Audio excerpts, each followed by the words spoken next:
नमस्कार मित्रमैत्रिणींनो, आज आपण आपला महाराष्ट्राची भौगोलिक माहिती या व्हिडिओमध्ये बघणार आहोत। व्हिडिओ अगदी शेवटपर्यंत बघा। तर व्हिडिओला सुरुवात करूया। सह्याद्री पर्वताची सरासरी उंची 915 ते 1220 मीटर दरम्यान आहे। सह्याद्री पर्वताची सरासरी उंची 915 ते 1220 मीटर दरम्यान आहे। प्रश्न दुसरा, महाराष्ट्रात नाशिकच्या उत्तरेस दुसऱ्या क्रमांकाचे साल्हेर हे शिखर आहे। महाराष्ट्रात नाशिकच्या उत्तरेस दुसऱ्या क्रमांकाचे साल्हेर हे प्रसिद्ध शिखर आहे। प्रश्न तिसरा, नाशिक मुंबई मार्गावर थळघाट आहे। नाशिक मुंबई मार्गावर थळघाट आहे।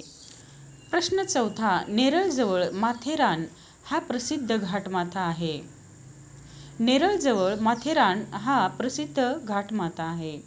प्रश्न पाचवा, त्र्यंबकेश्वर येथे गोदावरी नदीचा उगम होतो।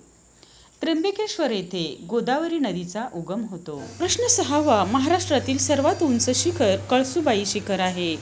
महाराष्ट्रातील सर्वात उंच शिखर कळसुबाई शिखर आहे। प्रश्न सातवा, वैतरणा व सावित्री नद्यांच्या उगमाच्या क्षेत्राजवळ सह्याद्री पर्वत कंकणाकृती झालेला आहे। वैतरणा व सावित्री नद्यांच्या उगमाच्या क्षेत्राजवळ सह्याद्री पर्वत कंकणाकृती झालेला आहे। प्रश्न आठवा, कृष्णा व कोयना नद्यांचा उगम महाबळेश्वर येथे आहे। कृष्णा व कोयना नद्यांचा उगम महाबळेश्वर येथे आहे।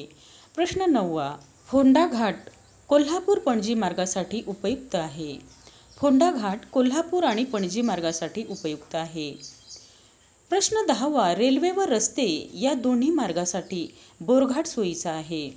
रेल्वे व रस्ते या दोन्हीसाठी बोरघाट सोयीचा मार्ग आहे। प्रश्न अकरावा, साल्हेर व मुल्हेर हे किल्ले नाशिक जिल्ह्यात आहेत। साल्हेर व मुल्हेर हे किल्ले नाशिक जिल्ह्यात आहेत। प्रश्न अकरावा, पुणे जिल्ह्यात सिंहगड किल्ला आहे। तर प्रश्न बारावा, महाराष्ट्रातील एका जिल्ह्याचे नाव रायगड या किल्ल्यावरून पडले आहे।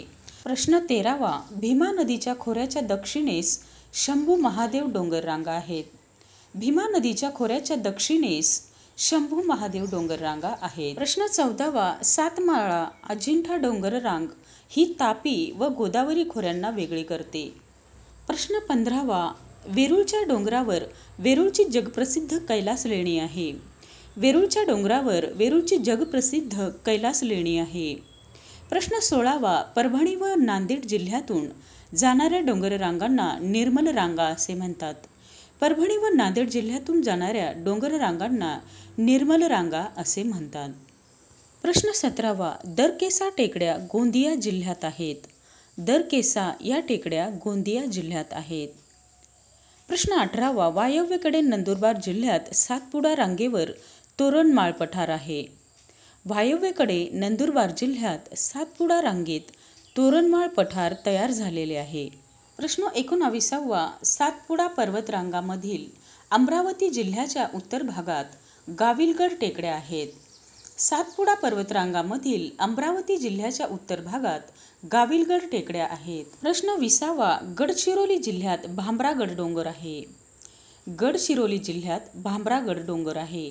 प्रश्न 21वा, महाराष्ट्र पठार निर्मिती भ्रंशमूलक उद्रेकमुळे झालेली आहे।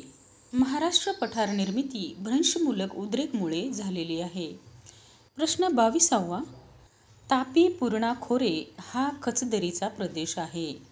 तापी पूर्णा हे खोरे खचदरीचा प्रदेश आहे। प्रश्न 23वा, गोदावरी खोऱ्याचा आकार एखाद्या नरसाळ्यासारखा आहे।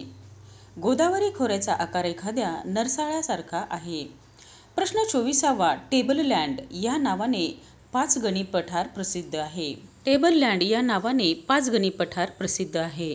प्रश्न 25वा, प्राणहिता नदीचे खोरे पूर्व महाराष्ट्रात पसरलेले आहे। प्राणहिता नदीचे खोरे पूर्व महाराष्ट्रात पसरलेले आहे। प्रश्न 26वा, पश्चिमेस सह्याद्री पर्वत व पूर्वेस शंभू महादेव डोंगररांगांनी कृष्णा नदी खोरे निश्चित झालेले आहे। प्रश्न 27वा, सासवड पठार, औंध पठार व खानापूर पठार शंभू महादेव डोंगराच्या उंचवट्याच्या भागात आहेत। सासवड पठार, औंध पठार व खानापूर पठार शंभू महादेव डोंगराच्या उंचवट्याच्या भागात आहेत। प्रश्न 28वा. कोकणाचा विस्तार उत्तरेस दमणगंगा नदीपासून दक्षिणेस तेरेखोल नदीपर्यंत आहे. कोकणचा विस्तार उत्तरेस दमणगंगा नदीपासून दक्षिणेस तेरेखोल नदीपर्यंत आहे. प्रश्न 29वा. ज्वालामुखी क्रियेचे अवशेष गरम पाण्याच्या रूपाने कोकणात आढळतात. ज्वालामुखी क्रियेचे अवशेष गरम पाण्याच्या रूपाने कोकणात आढळतात. प्रश्न 30वा. कोकण एक सलग मैदान नाही तर डोंगरदऱ्यांनी युक्त कमी उंचीचा सखल भाग आहे.